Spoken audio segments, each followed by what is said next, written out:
there's a lot of work going on around here at the farm these days. I'm definitely multitasking. I was laughing yesterday as I pulled my headpiece on, and it's got a little foam, mouthpiece there, and it's got hay and debris and everything else on it. So I'm multitasking, getting ready for the event. It's very, very, very exciting times. We're seeing people from all over the country willing to work, put into the labor and provide resources to bring this dream together for all of us. It's amazing what happens when God plants a seed for his purpose and he wants it fulfilled. He just kind of brings the people, right? So all we have to do is listen and be obedient. The rest falls into place. At least that's the way it is for me.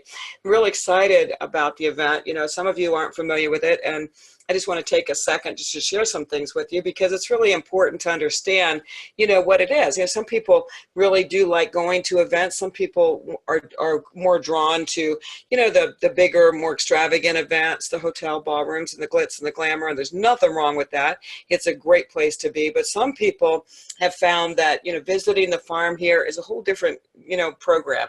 It's definitely much more relaxed. We're looking at the Blue Ridge Mountains, and you can wear your jeans and be comfortable. But, this year, Saturday, is very intensive training. We are so excited about what's coming down the pike. So if you want to take a look at it, check it out. You go to the livingwatersfarmevent.com. A few days ago, I had the opportunity to attend a presentation to see our business presented to a group of professionals in a networking setting. I was kind of there to observe, The presentation was very, very good. But as I watched this person attempt to weave the details of our business into the presentation, I watched the crowd tune out. I mean, it was visible. It was tangible. What had begun as a fabulous presentation of our business was lost with just a few words. The demeanor changed. You could see it. Just when they were captivated, I mean, they were really, hanging on to every word that was being shared, but they were lost all because of the use of a few words that probably shouldn't have been spoken at all. They didn't tune out because they weren't interested in what we have. They tuned out all over the use of a few words used to describe it. So being able to see, to hear, and to speak are all gifts from God. There's no doubt about that.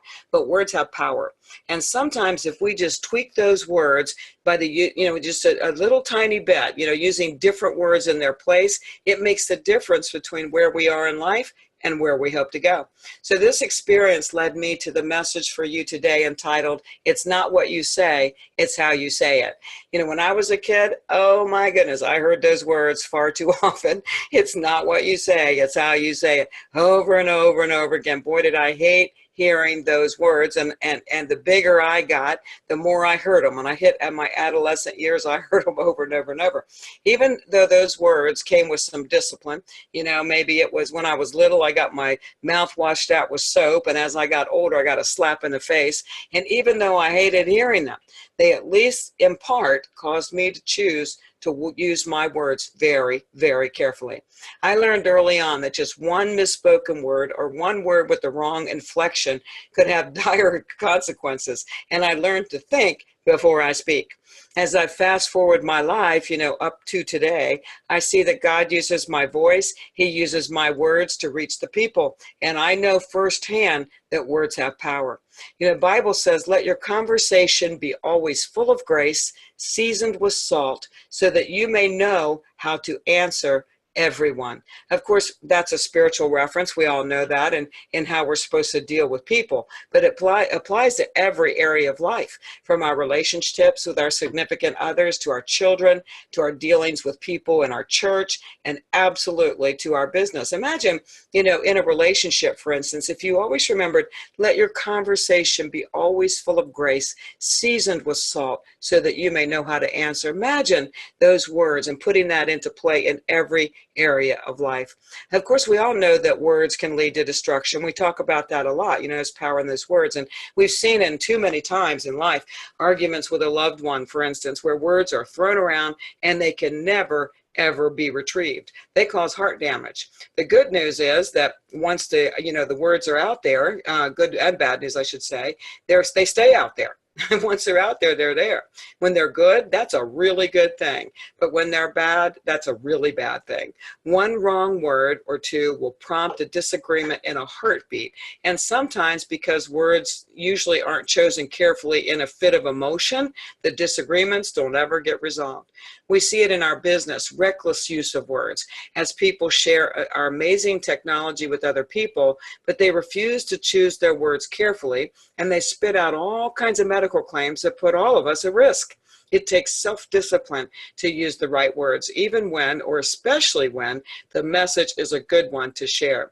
It's not as if, because it's a good message that you're sharing, that it's a no-brainer and you don't have to worry about the words. Like it's a good message, it doesn't matter. Words have power.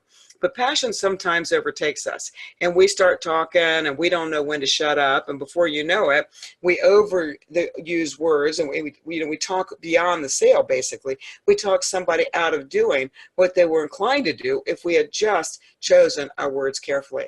I watched that crowd go from the edge of their seat to playing with their smartphones all over the choice of just a few words that were used to share what we have to share. You hear me say way too often, I'm sure, that we're not dealing with people of logic. We're dealing with people of emotion. You don't reach emotional creatures with logical words. Instead, we use words that will inspire them to share with us so that we can determine where their emotional trigger really is. Words have power, and you are basically what you speak. We know that what we put out there, we become, so we have to be sure that we're mindful of our words all the time. Our words come together basically to write the story of our lives. So you have to choose your words wisely. I was being teased, before the call starts, and James said, hey, how are you today? Oh yeah, I know you're good. Well, I choose to be good. I choose for it to be a good day. I speak it a good day. That becomes my life story for this day, all in the way I'm looking at it and all in the words I speak. The words you think, the words you write, the words you speak at a conference, the words you sing, the words you dream about, all those words have power, which is one of the biggest reasons we all need to remember to focus on positive affirmations. Make it part of your daily life, whether it's the scrolls from the greatest salesman to spiritual words, whatever it is, because that forces us, if you will, into those positive words we need to build a positive life. The word is considered to be the origin of life. The Bible says, in the beginning was the Word, and the Word was with God, and the Word was God. The word is a catalyst, if you will, to manifest what was previously only imagined. And if when something is first, as if something's first spoken, then it becomes real. It was a prophetic. So words truly do have power. And in some ways, we like to say that it's almost like magical to see what happens, right? With just the use of words. We can turn a heart around. We can crush a soul. We can do it all. With the words, it's almost magical. When we look at that, I think about magicians. We've all seen a magician at some place. Maybe it was in a high school show, or you've seen a professional act in Las Vegas. It doesn't matter. But, in the old days, at least, we would see a magician, and he would say, abracadabra, and with just a flip of his wrist with that wand, something would, appear to disappear, for instance. The word abracadabra is said to have come from an Aramaic word, which means I create as I speak, or it came to pass as it was spoken. Words have power, and the words can manifest our reality. So we need to think and to choose our words very, very carefully. Kind of a few interesting things to share with you today. You're probably familiar with a New York best-selling author, Japanese author. His last name's Emoto, and he wrote a book called The Hidden Messages in Water. And, again, it was a bestseller, but he was looking at the effect that on water, the molecular structure of water, just by what it was exposed to. He believed that water was a blueprint, if you will, for our reality. And so he did experiments that, where he had glasses of water and he would speak different words to it, play different music around it, whatever, trying to create, if you will, a change in that water just by the influence or by the influences that it was exposed to. So if it was exposed to positive speech and things like that, it would create pleasing, as he put it, pleasing crystals formed when the water was frozen, and the negative would yield an ugly crystal, as he put it. He believed that, in water basically had a memory. So even though his work, at least in the world, not in our world, but in the world, might be considered to be pseudoscience, there's something very compelling when you think about it, because the human body is said to be about 70% water. So, if it reacts to words, if those words can change the molecular structure of water, certainly those words have an influence us physically, emotionally, in every way, right? So we have to look at the influence that it has. And his is a very compelling story. If you haven't read that book, you probably want to see a difference, a molecular change. He definitely showed examples of how water, when it was frozen, it changed when it was influenced by positive things. Words are so powerful. Words can crush a heart or they can heal it. They can shame a soul or liberate it. You can shatter dreams or you can energize them. You can get people on board with our business or you can make them run for the hills. Words can obstruct connection or actually invite it. They can create defenses or melt them. We have words, an endless supply of words, but we have to use our words wisely. Here's another interesting thing coming out of Japan. During World War II, the Allies sent a message to the Japanese demanding surrender. And the Japanese responded with just one word, right? That was it. And I'm not going to pronounce this word correctly, but it was mokusatsu, which translates to either to ignore or to withhold a comment. So it said that the Japanese, what they really meant was, hey, time out. We need to, we don't want to say anything until we discuss it and decide what to do. That was their way of saying pause, right? That's what they really meant. But the Allies translated that word and its Japanese meaning to that they were deciding to ignore the demand for surrender. So the Allies ended the war by dropping the atomic bomb and transferring the world we live in forever, all by the use of one word. It's not the same thing with the same tragic results, of course, but what I witnessed in that meeting a few days ago, the misuse of just a few words, that whole entire situation changed. It changed with a different result, all because of the use of words. Words have power, guys.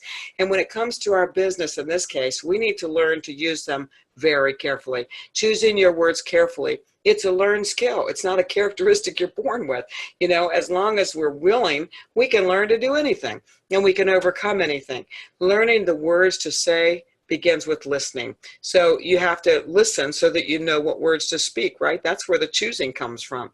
I was given a gift and one of the best compliments I've ever received in my life, actually, just a couple of days ago. I was having a discussion with somebody about communication and, along these same lines, really, the use of words to empower someone else. And this person was crediting me with the gift of words. But they went on to say that one of the most significant things that they see in me is that I listen intently.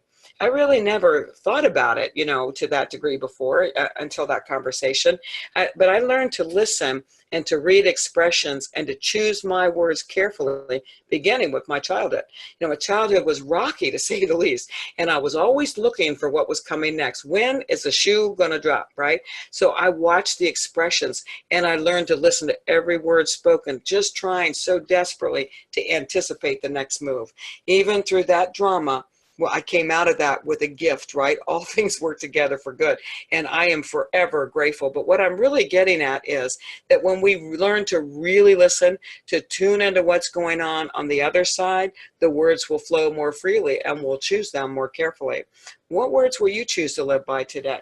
Will you choose words carefully that will lead to success, or will you continue to shoot from the hip and leave more people in the trenches than you ever recruit? Will you learn to use the right words about our technology or your experience with it, or will you continue to use reckless words, ones that stem from your passion, and that's a good place, but one that puts us at risk? Words have power, and choosing the right words, again, is a learned skill. So are you willing to learn?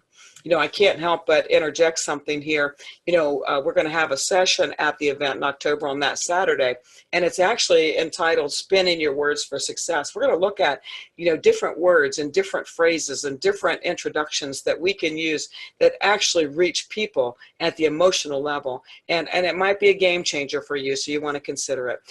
Use your words wisely, guys. Think before you speak. Listen intently, because that's where it begins.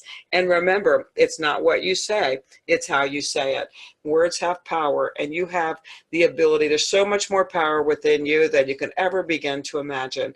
And there's power in those words that you speak in your relationships, with your children, within your church, and absolutely within your business. So you guys go think about that today, and think before you speak. Everything you encounter today, try to pause, look at the other person, look at their expressions, find the emotional trigger, and then speak the words they need to hear. You guys go be blessed. To see you at the top. I hope to see you in October, and I'll definitely see you next week. Take care, guys. Bye-bye.